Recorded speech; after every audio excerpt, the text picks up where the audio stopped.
सकाळच्या मुहूर्तावर मुंबई कृषी उत्पन्न बाजार समितीमध्ये आंब्याची मोठी आवक झाल्याचं पाहायला मिळालं। हापूस आंब्याच्या 50,000 पेट्या दाखल झालेल्या आहेत आणि मुहूर्तावर युरोप आणि अमेरिकेला आंबा निर्यातीला सुरुवात करण्यात आली आहे।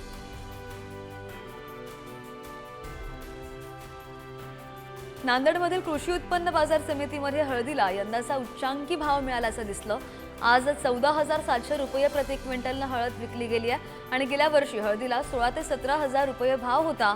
मात्र यंदा हळदीचे भाव काहीसे पडलेले आहेत।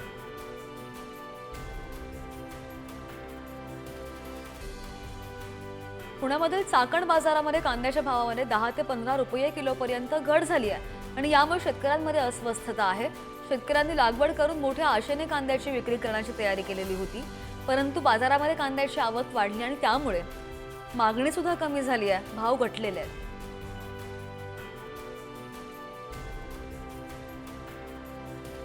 उन्हाळ्यामुळे लिंबाला मोठ्या प्रमाणामध्ये मागणी आहे, तर बाजारामध्ये लिंबाची आवक दिवसेंदिवस कमी होते, त्यामुळे लिंबाचे भाव वाढलेले आहेत। सध्या बाजारामध्ये 6,000 ते 8,000 रुपये क्विंटलच्या भावाने लिंबांची विक्री होते।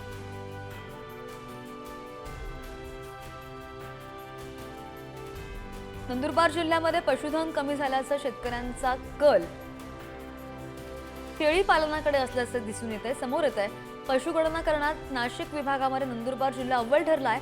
मुदती अगोदर जिल्ह्यामधील 959 गावांमध्ये 25 पर्यवेक्षकांसह 1016 प्रगणकांनी पशुधन मोजलं आणि त्यानंतर ही माहिती समोर आली आहे।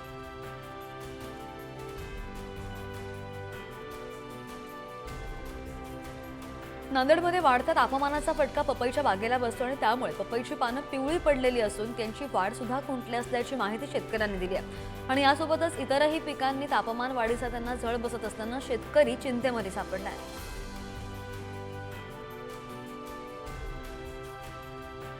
पंढरपूर कृषी उत्पन्न बाजार समितीमध्ये बेदाण्याला 701 रुपये प्रति किलोचा उच्चांकी दर मिळाला आहे। बाजार समितीचे सभापती हरीश गायकवाड आणि उपसभापती राजू बापू गावडे यांनी ही माहिती दिली आहे आणि या उच्चांकी दरामुळे